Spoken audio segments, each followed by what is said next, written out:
So when you open this window, right, on exit frame, right? So I like to, to tell, do not go anywhere, right? So I'm going to say on exit frame, what script said? On exit frame means go the frame. Go the frame, right? On exit frame. So how do I know I type correctly? When you type in correctly, it's going to turn blue and green. Okay? If you type it wrong, it's going to turn black or red.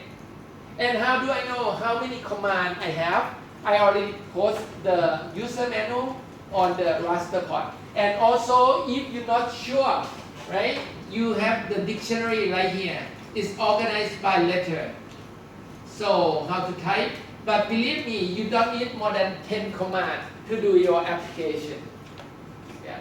Do not need more than 10 commands because this semester we're going to use a lot of behavior. So you don't need to, use a lot of command line as before. Okay. But if you still remember your command, right? Okay. After you finish typing, right, you can compile two ways. You can hit the enter on your keyboard, or you can hit the thunder button right here to compile the command.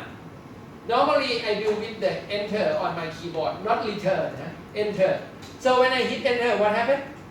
This window will be closed. But if I type something wrong, it's going to notify me, it's going to notify me if something wrong, something like that. So now, let's test my command. Okay, let's test the command. See, now when I press enter, nothing moves. It just stay there. Right? It just stay there.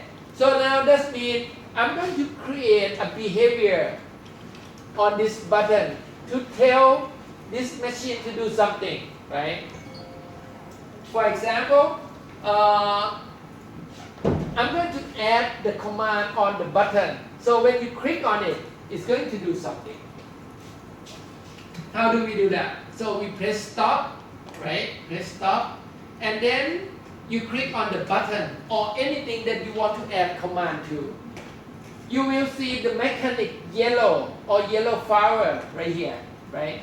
So it's called behavior. So you click on it. When you click on behavior, right, this property will show behavior up, right? And what you can do, you can click on the plus to add a new behavior. So I say that new behavior, and in this one, right, the name of behavior, you can name something that makes sense to you. So I'm going to say go ball, because when I click on it, I want the ball to go, something like that. So I say go ball. So you can name anything that makes sense to you, because you're going to end up with a lot of behavior. So, it's just make sure you select the right behavior. So, right now I say go ball. And right now it's have nothing, no command on that. It's just the name.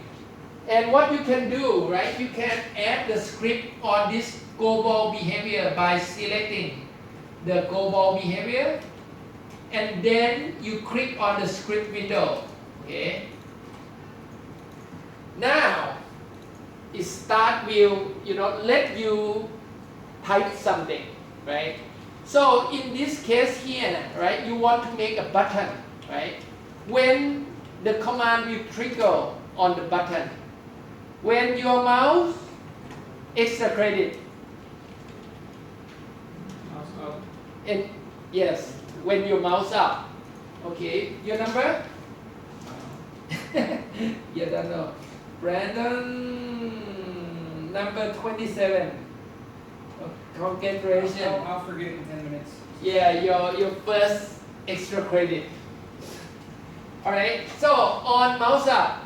So now we're going to declare, this button to active on mouse up. So you type on mouse up. So you see, when I type something wrong, right, it's turned black. So I notice something wrong. So let me start typing again. On M-O-U-S-E-U-P up. Okay? So now it's turned green. Right? So that's incorrect. So I press return. So on mouse up, what? On mouse up, you say go ball, right? So I say go and make the code ball. Okay? So when you say go and you space and make a code and type ball, right? So that means it's going to the name, go to the name ball, right? Or you have two choice. You can count by frame. You can say go ball or go frame 2. For example, if or go frame 20, go frame 60, something like that. But in this case, here I say go ball. I will show you what happened. And then I press return, right? Return to the next line. And I say end, E-N-D, end. And I can click Harry Potter, Thunder, right? To compile. Or I can hit enter to compile. Okay, now we know if we say go to frame, right? We have to say go to frame 5, go to frame 10, go to frame 20, something like that.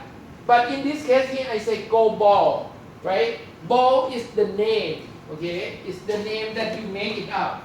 So you can put the name on the marker right here, the new marker, and you can type ball, B-A-L-L, okay?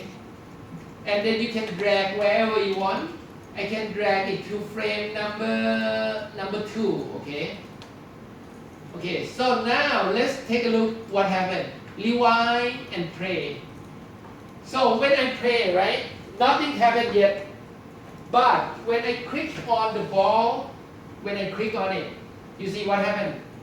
It starts moving, right? And when it starts moving, it's come back to frame number 1, which is the go to frame, so it stays on that frame. So it starts moving, go back, right? So now how about if I do not want it to come back to frame number 1, I don't want it to come back to frame number 1, how do I do? I can say, okay, on exit frame me, go ball. So it's go back to frame ball, right? So it will keep continue, moving as a loop. For example, like I can come here on the last frame and I stop this and double click it up. So on exit frame, I can say, okay, go to frame 2. Okay, go to frame 2. So in this case here, I do not need to use a marker because I tell it's go to frame 2. So I hit enter. Okay, now let's rewind and play. Okay, if I click on the ball, so it keep going non-stop because when it's exit here, right, it's go to frame number 2 right there. And one more thing, we want to make this button look nice, right? Remember last semester, right? We need to use the Lingo script to tell you the cursor ID, right? To change the cursor ID from the cursor ID arrow to be a finger. But in this semester, we're going to use a lot of behavior and preset, okay? So what we're going to use here, we're going to use behavior, it's called animation interactive, okay? And we stop that. And I score on the library, animation interactive, okay? And then I'm going to scroll down to something called roll over cursor chain, okay? and drag this roll over